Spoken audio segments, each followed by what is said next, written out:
Hoy, en Desde la Sombra, echamos un vistazo atrás a los años 80 y 90. Imagínense el aeropuerto de San Salvador, o de Tegucigalpa, o de Quito. Un hombre, vestido en un traje gris de franela, sale del aeropuerto.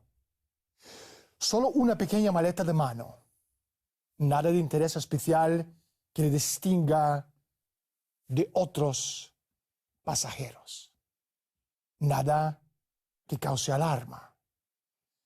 Pero su llegada significa la destrucción inminente de una compañía o de un sector nacional clave.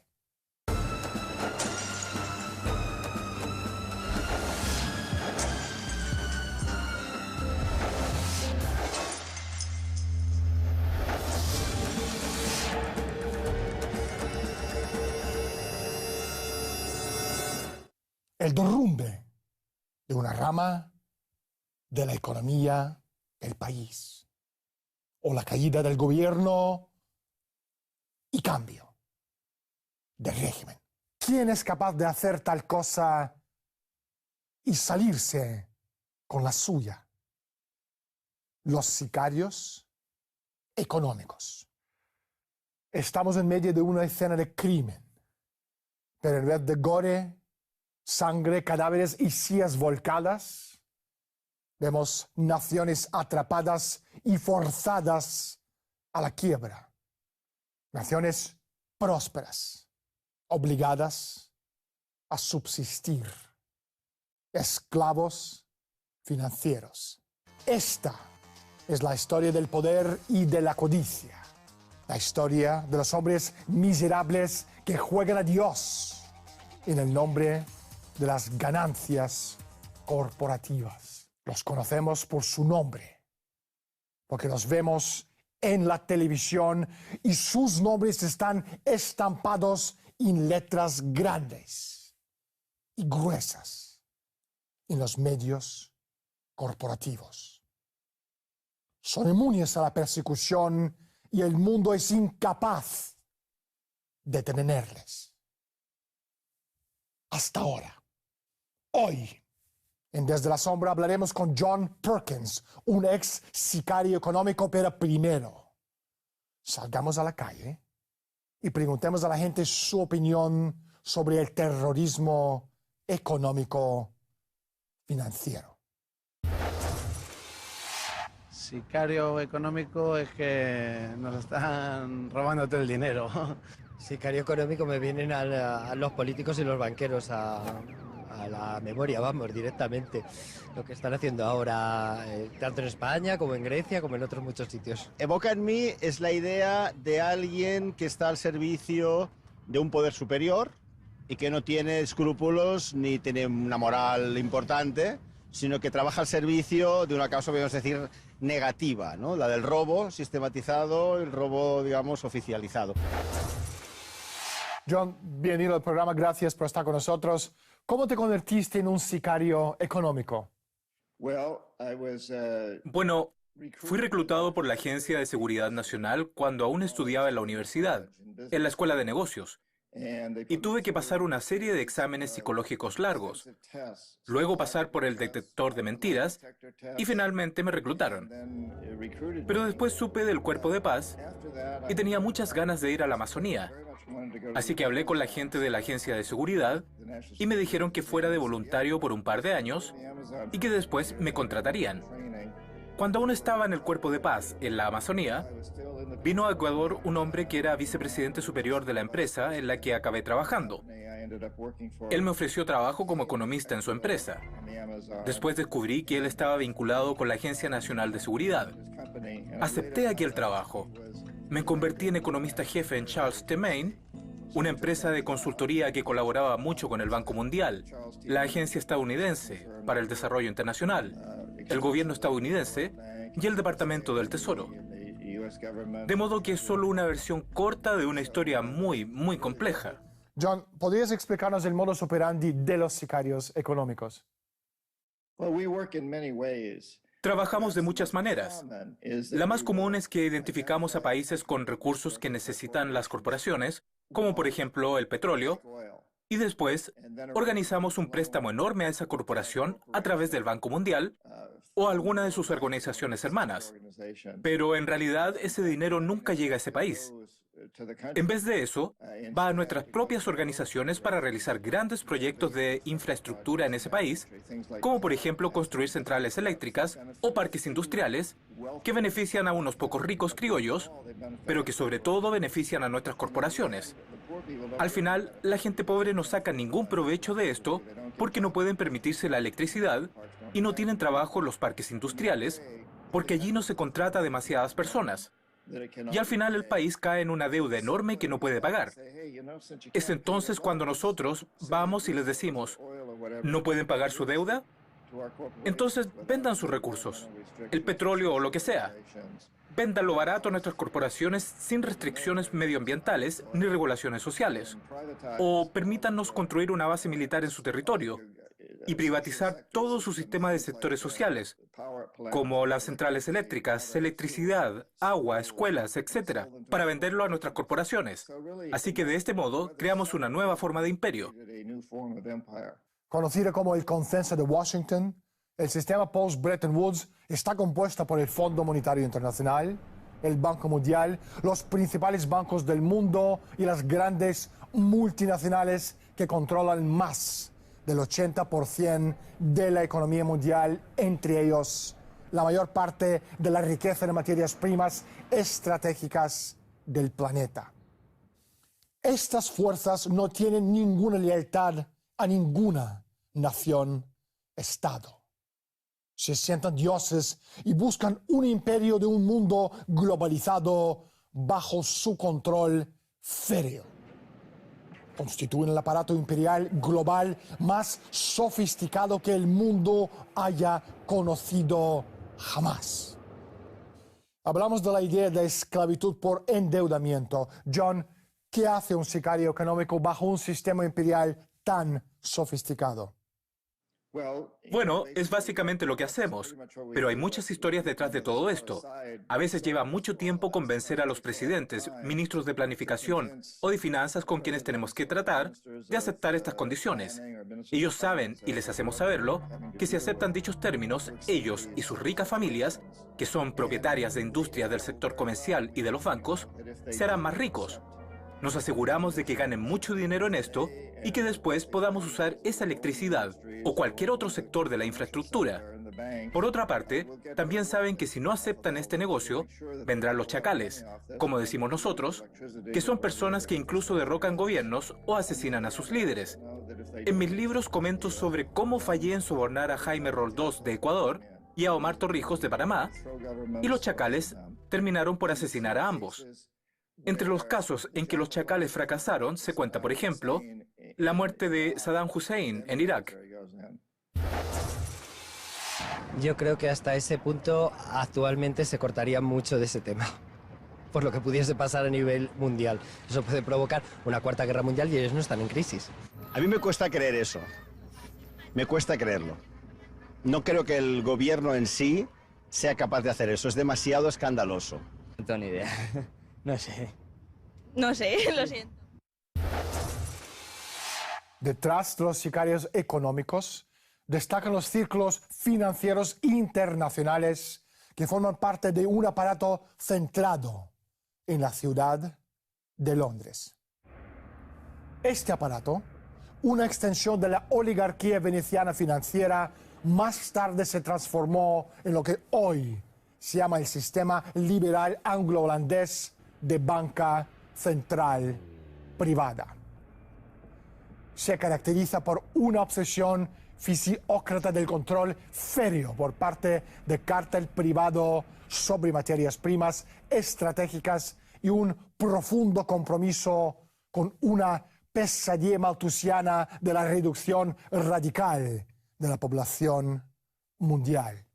Fue este mismo aparato que en el siglo XX, a través del Banco Internacional de Pagos, instaló a Adolf Hitler y a los nazis en el poder en Alemania, a Benito Mussolini en Italia, a Francisco Franco en España y otros regímenes fascistas serviles como el régimen de Pinochet en Chile. John, ¿cuál es la relación entre los sicarios económicos y el debacle financiero actual? Bien, los matones económicos crearon esta situación, la que resultó en este colapso. Es la primera vez en la historia que tenemos un imperio global, creado no por los ejércitos, sino por un sistema económico. Sobre todo los crearon esos matones de la economía. Tenemos que entender que no es un imperio gubernamental ni un imperio estadounidense. Es un imperio corporativo, lo que yo llamo la corporatocracia, es decir, los líderes de las mayores corporaciones del mundo que lo controlan todo. Ellos no consideran sus corporaciones como estadounidenses, rusas, francesas o chinas. Las consideran multinacionales. Para ellos no existen fronteras. Ellos van allí donde las leyes sean más indulgentes y puedan pagar los menores impuestos. Así que se ha creado un verdadero imperio corporativo y es de nivel global. Uno de los ideólogos de la corporatocracia era un profesor de la Facultad de Economía de Chicago, Milton Friedman. Friedman ha sido un icono en el campo de la economía y la política económica pública, al menos desde la década de 1940, cuando asistió a la primera reunión de la Sociedad Mont Pelerin.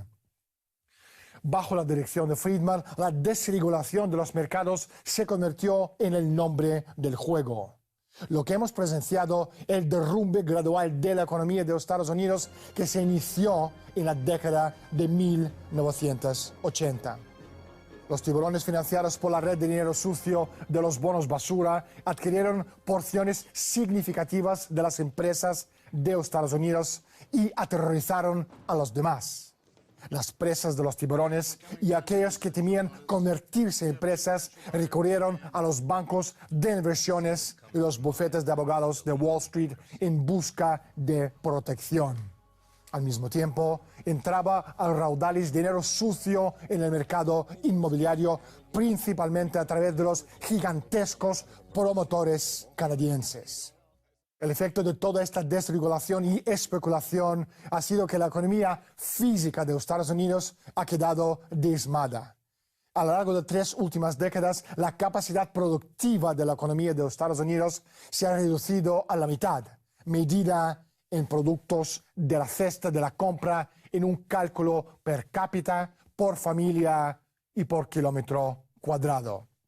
Al mismo tiempo, las demandas monetarias que pesan sobre dicha producción en descenso han aumentado de forma hiperbólica. Ha llegado la hora para que ustedes se den cuenta. Estamos presenciando en directo la transferencia de la riqueza hacia esa corporatocracia criminal. Me pregunto qué papel juega en todo esto los movimientos como Occupy Wall Street, así como las manifestaciones que estamos presenciando en todo el mundo. Preguntamos a nuestro experto. John, ¿cuál es tu opinión? Sumamente importante. La gente está despertando. Lo hemos visto con la primavera árabe, en las protestas en Rusia, lo hemos visto en China, en Estados Unidos con el movimiento Ocupa, etc. En América Latina ha ocurrido una enorme revolución democrática. En 10 países se han elegido presidentes que se oponen a la corporatocracia de distintas maneras. La gente de todo el mundo está despertando. Y esto es muy importante.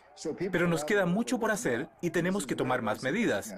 Sin embargo, la gente realmente se está dando cuenta de todo. Acabo de volver de un viaje por Vietnam, Birmania, Tailandia, Turquía. He estado en Europa. Además, viajo a América Latina varias veces al año.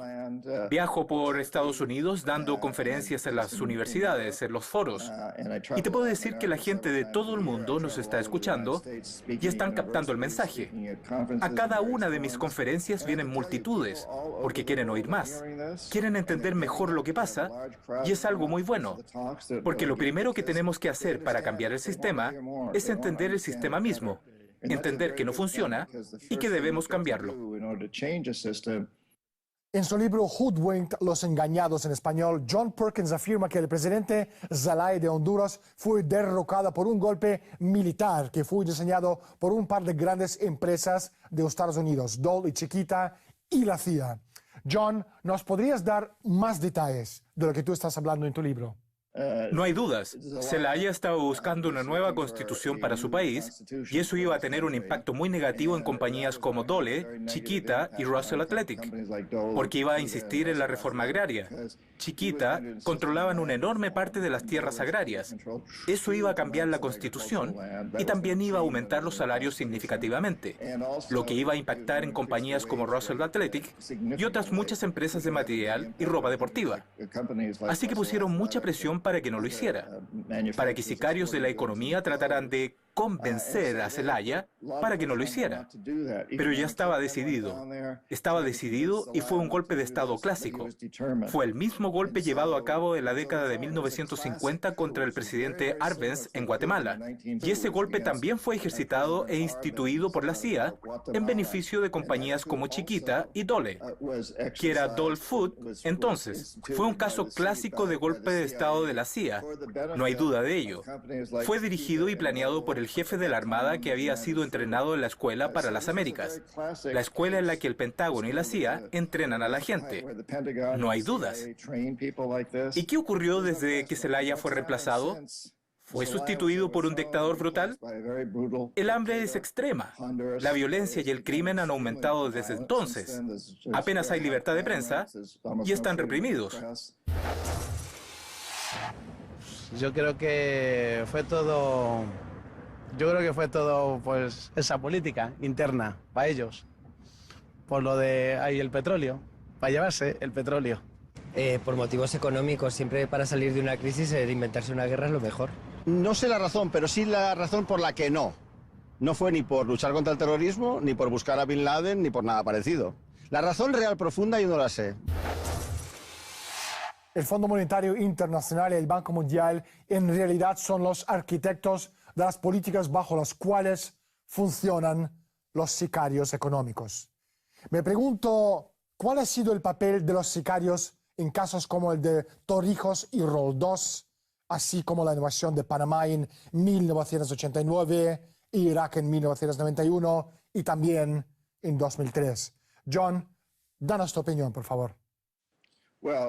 Bueno, hay varias cuestiones, pero en el caso de Roldós y Torrijos, no hay duda de ello. Yo fallé personalmente. No pude avisarles. No eran corruptos. Tenían mucha integridad. No estaban vinculados con el sistema al que les tratábamos de vincular. Y ambos murieron en un accidente de avión. Accidentes de aviones privados. Para mí no hay dudas de que fue la CIA, de que fueron algunos de sus operarios. Y en el caso de Noriega es algo bastante diferente. Para mí es un misterio exactamente por qué Estados Unidos destruyó una gran sección de la ciudad de Panamá y asesinó a algo más de 2.000 personas y quizás hasta 6.000 personas. Seguimos sin saber exactamente a cuántas personas mató Estados Unidos en su invasión de Panamá. Algo totalmente innecesario. Fue algo que todo el mundo condenó y no existía ninguna amenaza para Estados Unidos por parte de Panamá. Iban detrás de Noriega. ¿Por qué tuvieron que destruir una parte tan grande de la ciudad y matar a tantos civiles inocentes? Siempre ha sido una gran duda.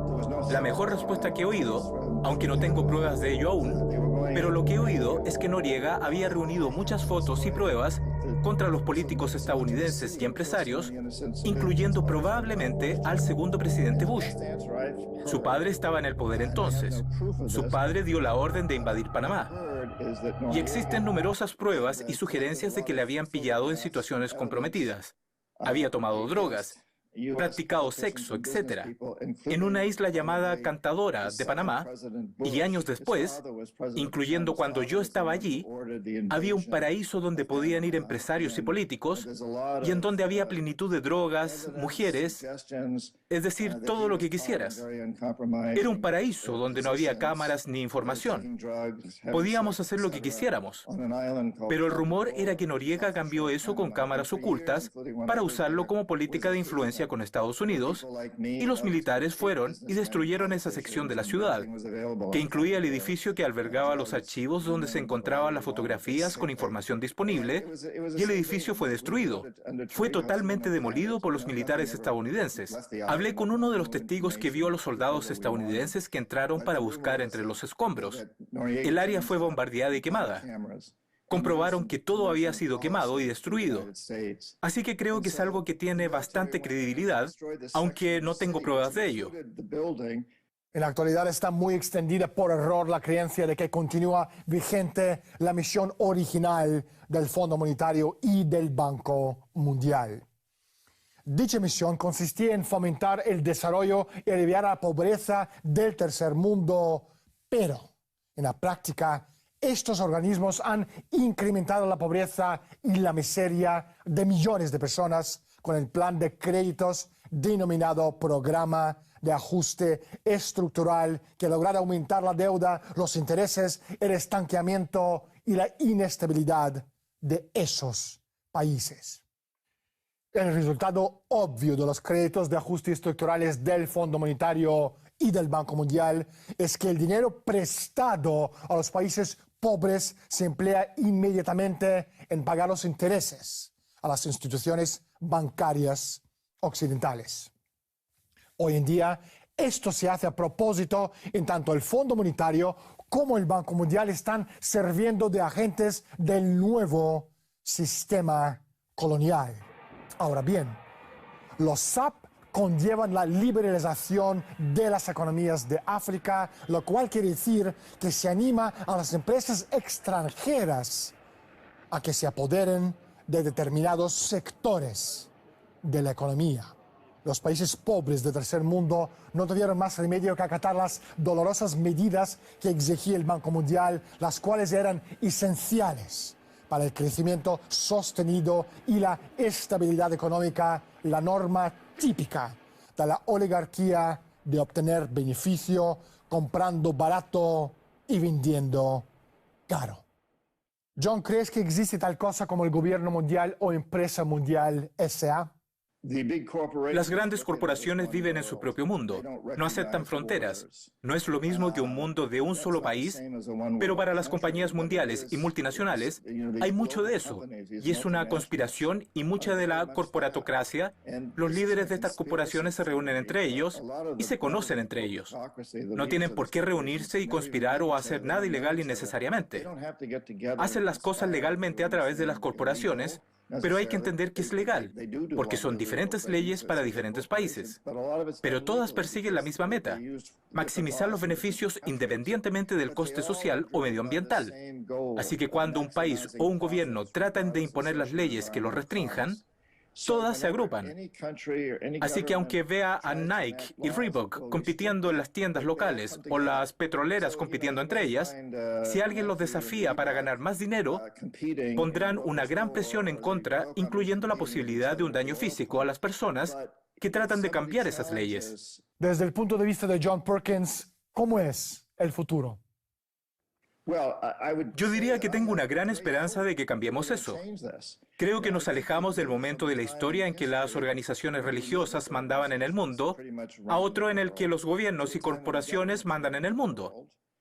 Y tienen un puesto privilegiado en el gobierno de países como España y Portugal, Francia, Alemania, Inglaterra y la Unión Soviética, y finalmente en Estados Unidos. Pero hoy todo eso ha cambiado. Los gobiernos no son muy importantes hoy en día. Básicamente son las marionetas de las corporaciones. Así que en Estados Unidos, por ejemplo, el Pentágono y la CIA trabajan para corporaciones remuneradas. El presidente de Estados Unidos es extremadamente vulnerable.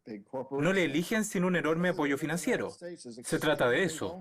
No le hubieran elegido presidente si no fuera por ello. Él quiere llegar a la Casa Blanca. Tienen que sacar a toda la gente de esas corporaciones para que se encarguen de los distintos departamentos, y también se da cuenta de que no pueden ser derrocados. En Estados Unidos ya no hace falta matar a un presidente. En los tiempos de Kennedy sí, pero hoy se derroca a un presidente por un rumor sexual o un escándalo sobre drogas. Ni siquiera tiene por qué ser verdad. Obama es muy consciente de ello. Y las buenas noticias, por las que me mantengo muy optimista respecto a esto: las corporaciones dependen de nosotros, de las personas. Debemos reunirnos en grupos de consumidores. Las cosas que están ocurriendo ahora, como en las fábricas de Bangladesh, Las personas se dan cuenta de esto. Si nos unimos y hacemos saber a estas personas que solo vamos a comprar marcas que se dedican a hacer un mundo mejor para nosotros, nuestros hijos y nuestros nietos, las cosas cambiarán.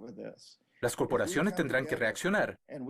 Vemos cómo fracasan grandes empresas, cómo desaparecen en los últimos 3 años aquí en Estados Unidos. Enron, una empresa energética de gran capital, simplemente desapareció. Hemos visto cómo Anderson, una enorme empresa de contabilidad pública, dejaba de existir. Bear Stearns, Lehman Brothers, enormes empresas como Wall Street han dejado de existir porque actuaban de manera inmoral. Y creo que vamos a ver mucho más así en el futuro. Veremos empresas como Monsanto dejar de existir. Las cosas deben de cambiar. Debemos presionarles para que cambien. Debemos hacer que desaparezcan. Esas son las buenas noticias y creo que podemos hacerlo porque la gente está despertando. Como ya hemos dicho antes, la gente de todo el mundo realmente se está condicionando. La gente de todo el mundo realmente se está concienciando. Tenemos el poder y podemos cambiar este mundo. Debemos hacer un mundo en el que nuestros nietos digan gracias al cielo, porque esa gente tomó el control e hizo del mundo un lugar mejor. John, no hay tiempo para más. Muchísimas gracias por estar con nosotros. Mi más sincero agradecimiento por invitarme a tu programa. Lo aprecio muchísimo. Hasta que podamos transportar a la humanidad a la edad de la razón, la historia, en realidad, va adquiriendo forma no por la voluntad de las masas humanas, sino por un puñado de aquellos que para bien o para mal dirigen el destino de toda la humanidad como manada de vacas de pasto en pasto, y en ocasiones también al matadero. Soy Daniel Stulin. Bienvenidos todos al mundo de Humo Espejos. Muchísimas gracias por estar con nosotros y hasta la semana próxima.